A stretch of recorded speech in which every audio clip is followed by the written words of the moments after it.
Hingga akhirnya rapat dengan pendapat antara Menko Polhukam dengan Komisi 3 DPR RI pun digelar. Rabu 29 Maret 2023. Dalam rapat ini Mahfud MD menjawab semua pertanyaan yang sebelumnya diajukan kepadanya. Dan inilah jawaban Mahfud MD terhadap semua langkahnya membongkar transaksi janggal 349 triliun rupiah yang diduga kuat terkait tindak pidana pencucian uang. Saya mau menjawab sekarang sampai jam 11. Oke, kita terima dan kita mendengarkan. Nah, jadi inilah kesimpulan kebersamaan. Saudara, saya ingin klarifikasi dua hal dulu.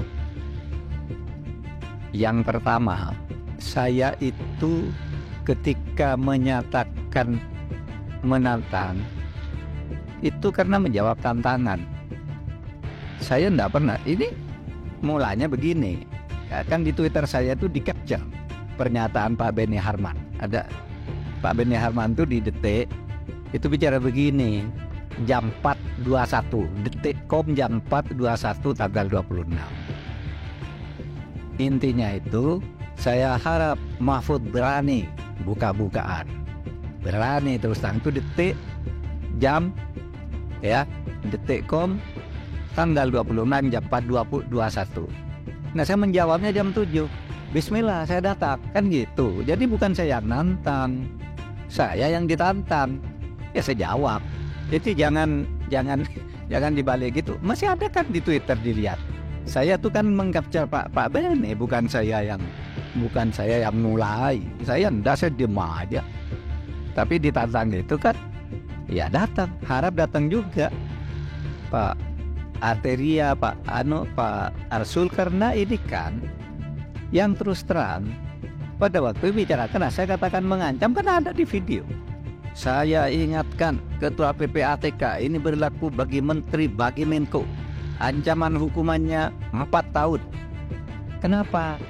Karena satu, ngomongkan ke publik nggak boleh. Jadi saya bilang, saya siapa yang ngomongkan itu kan ada ukurannya, identitas, iya kan? Nah, kalau karena misalnya Ketua PPATK melapor ke saya lalu disalahkan, ya, kemudian saya mengumumkan itu secara agregat. Kalau karena dia melapor ke saya lalu saya umumkan agregat, lalu diancam hukuman, harusnya karena kenapa? Dia laporkan harusnya ke Presiden, karena PPATK ini langsung bertanggung jawab Presiden. Lalu saya tanya, Ben itu tiap hari laporan ke saya, memberi informasi intelijen ke saya. Maka saya tanyakan, bukan saya mengadu. Kalau ini laporan salah, kok Ben tidak salah? Ini saya tadi bawa contohnya. Itu kan tidak ada press release ke publik, Pak. Kenapa? Tidak ada press release ke publik, Pak Arteria. Apa tuh? Jangan di LH-nya diekspos ke publik, beda itu. Analoginya nggak? Jangan disangka dulu. Silakan Pak Menko. Ya, LH. Makanya saya memberi ilustrasi hati-hati, gitu, hati-hati, gitu. Oleh sebab itu saya tidak akan cabut. Pak Ketua, boleh saya untuk ini penting ini Pak Beni. Silakan minta dulu Pak Beni. Nah, kita mendengarkan ini waktunya mepet. Enggak apa-apa. Ini jangan, nanti dulu Pak Beni. Biar selesai itu selesai. Karena saya jawab materi. Nah gini teman-teman, kan tadi kan sepakatnya bila dijawab untuk diselesaikan dulu. Kan kita masih panjang rapatnya. Pak Mahfud, kalau dalam keadaan seperti ini persidangannya, Pak Ketua, izin kembali kepada tatib yang ada. Apa kata tatibnya di sini, maka itu kita jalankan. Kalau judul berita Pak, saya aja digambar di borgol Mahfud ditangkap KPK, apalagi cuma judul kayak gitulah, tiap hari ada judul-judul. Ya, baik.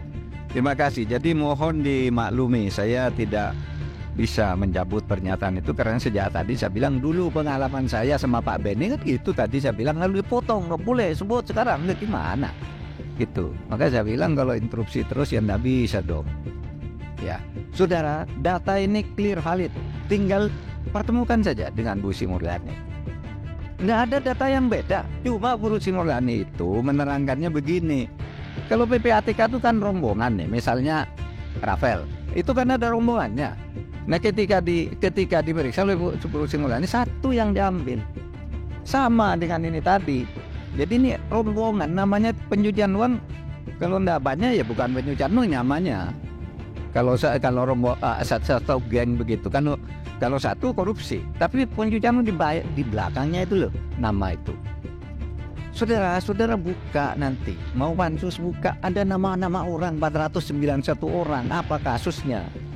Itu kan ada LHA-nya, ada di situ.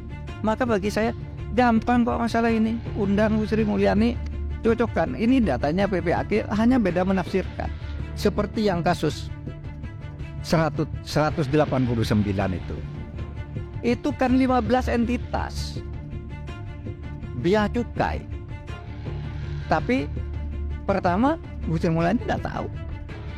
Bu Sri Mulyani tidak tahu. Buktinya apa? Tanggal 14 dia baru menjelaskan itu. Ya. Nah, ini hasil analisis untuk satu nomor loh. Satu nomor tuh hasil analisisnya begini. Kalau sampai 300 nomor berapa mau dibawa ke sini semua? Tapi saya jamin Anda semua dapat nih uraian faktanya. Tadi sudah saya tayangkan di situ. Itu benar. Dijamin 100% benar. Nomor ada tanggalnya kok. Proses pengungkapan kasus transaksi janggal ini pun masih belum berakhir sampai di sini. Impor emas batangan yang mahal-mahal itu, tapi di dalam surat cukainya itu dibilang emas mentah. Diperiksa oleh PPT, tidak diselidiki. Di mana? Kamu kan emasnya emas sudah jadi, kok bilang emas mentah? Nah, ini emas mentah tapi dicetak di Surabaya. Dicari ke Surabaya, tidak ada Pak Pri. Dan itu menyangkut uang miliaran, saudara. Tidak diperiksa. Laporan itu diberikan tahun 2017 oleh PPATK, bukan tahun 2020. 2017 diberikan, tidak pakai surat, tapi diserahkan oleh Ketua PPATK langsung kepada Kementerian Keuangan yang diwakili oleh Dirjen Bea Cukai, Dirjen Kementerian Keuangan, dan 2 orang lainnya.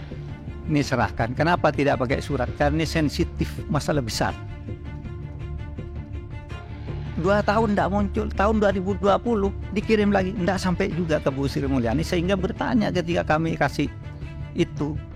Dan yang dijelaskan yang salah, gimana salahnya? BC kalah.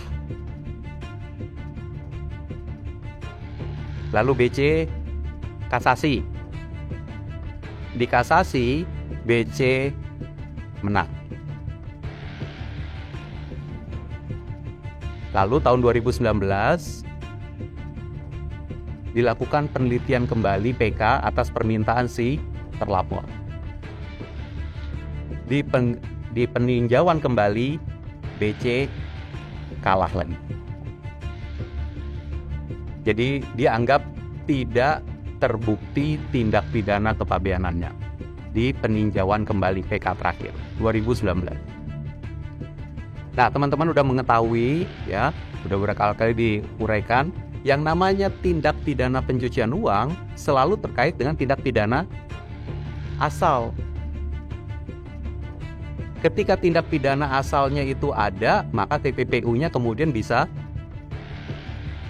mengikuti. Ketika tindak pidana asalnya itu tidak terbukti oleh pengadilan, ya TPPU-nya nggak maju.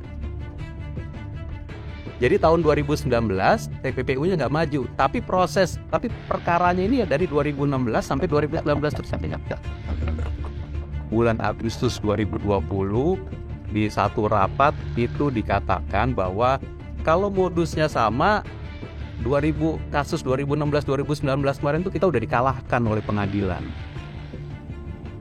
Tindak pidana kepabeanan itu dikalahkan oleh pengadilan. Modusnya sama soalnya.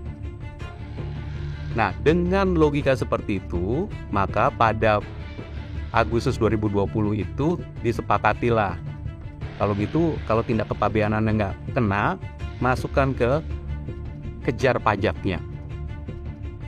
Sehingga kemudian PPATK mengirimkan lagi hasil pemeriksaan atau mengirimkan data kepada pajak, dan itu dikirimkan di bulan Oktober 2020. Semoga ini memberikan keterangan yang lebih detail ya tentang 189 ini. Tidak ada yang ditutupi, semua ada di dalam sistem Kementerian Keuangan, detailnya kita bisa pantau.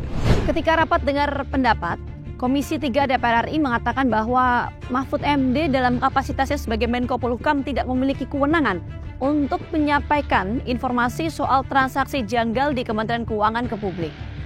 Namun Mahfud MD menyampaikan bahwa tidak ada larangan dalam peraturan perundang-undangan untuk menyampaikan informasi tersebut ke publik.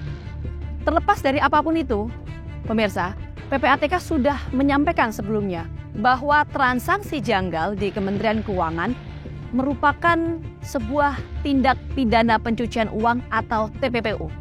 Yang harus kita tunggu adalah apakah temuan PPATK ini akan berujung pada sebuah pidana atau tidak. Saksikan terus Fakta setiap hari Senin pukul 8 malam hanya di TV One.